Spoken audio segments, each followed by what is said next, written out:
Hey everyone, welcome back.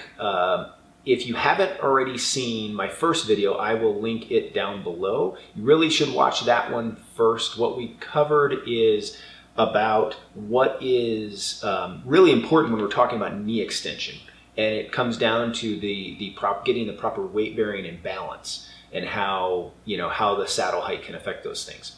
In this video, we're going to cover a couple of different things as far as you can't know that we have the correct saddle height until we consider a couple other measurements that we're looking at when we're doing a bike fit. So again, go back to that first video if you haven't seen it. Otherwise, stay tuned here in a second, and then I'll come back at the end and kind of wrap things up.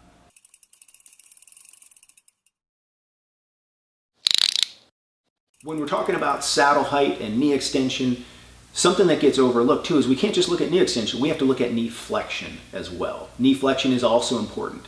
The knee flexion, the maximum number occurs when we are at the top of the pedal stroke, when that knee is bent fully. And the reason this is kind of a problematic area is at the top of the pedal stroke, again, knee is bent fully, but it's also where we initiate the power phase of the pedal stroke. It's where it begins. And so we're flexed maximally and we begin loading the knee, which is kind of a recipe for potential, anyway, stress and strain put through the extensor tissues of the knee. Specifically the quad tendon, the kneecap itself kind of gets mashed into the femur if we're flexed too much, and also the patellar tendon. Now for individuals, what is this number? What is the maximum knee flexion that we tend to say, the inflection point where trouble can start? And it's somewhere around 115 degrees of knee flexion, which isn't to say that if you're at 116 or 117, you're going to have knee pain. You're just increasing some of the chances or some of the risk. It's also important to know that there are some cyclists out there that can't get anywhere near 115. Maybe because of their age or flexibility or prior knee injuries and knee issues that have been occurring. They can get knee extensor or patellar pain even when they're at 111 or 112 degrees of knee flexion. And so those with a poor tolerance of knee flexion overall, they're going to need a kind of a different solution. I've kind of touched on this in the past. I won't get into it right now because it's too much for this video, but it usually is solved by a more complex fix, which is shortening the crank arms. And I'll link to some of the videos I've done in the past on shorter crank arms. So after knowing that saddle being too high or too low can cause you to lose contact with and weight bearing with the pedal, and also that knee flexion needs to be considered in the whole matrix of of our decision making here. The next thing to kind of consider, and this is extremely important, is we can't consider the knee movement on its own. The ankle posture, specifically the ankle posture at the bottom of the pedal stroke, really determines what the knee position is going to be and what that knee extension is going to be at the bottom of the pedal stroke. For instance, if you are at the bottom of the pedal stroke, you can see this when you get on your own bike. If you're on a trainer, if you're just coasting, and you put your pedal in the bottom position and you raise that heel up real high, it'll bend that knee more, right? And if you drop that heel real low, it straightens the knee. Okay, so we can't just look at the knee extension and say, oh, you're at 39 degrees from full extension, that's somewhere in the middle, you're good. You could be at 39 degrees from full extension, but the person you might be toeing down 40 degrees, let's say. That heel is way in the air and the toes are pointed straight down almost.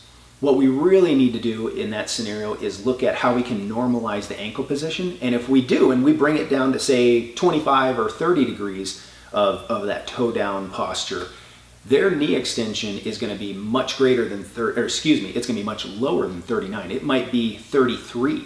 And so there might be a saddle height adjustment associated with that. Conversely, you could have somebody where you are certain their saddle is too low. They're at 46 degrees from full extension. So they're really, that knee is bent too much. But again, if they're really pointing their toes and they're at 35, 40 degrees toe down posture and their knee is at 46, that can still tell you that, hey, if we were to normalize that ankle position and get them, let's say close to 25 to 30 degrees in that ankle position toe down, then their knee extension could be perfect. It's just a matter of what changes do we need to do to kind of coax that ankle into place.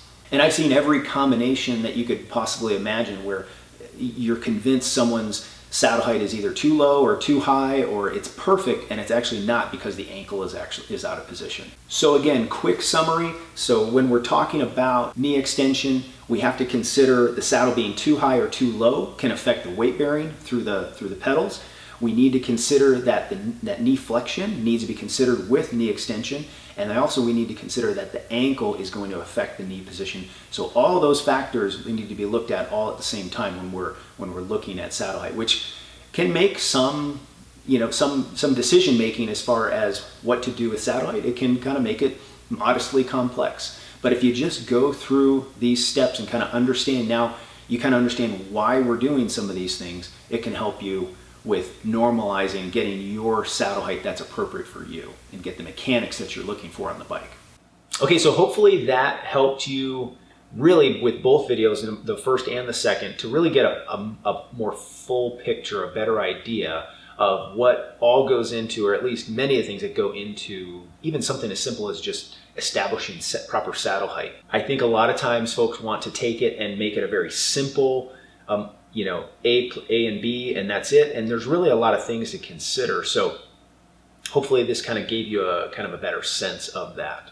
If you have any questions, please don't hesitate to put them down in the comments below. I'm actually going to get back to responding and answering questions as much as possible. I kind of have some more ideas for series of things to cover, so I'm going to be working pretty hard at trying to get more videos out to you guys sooner. So thanks for watching this one, and I will catch you on the next one. Thanks.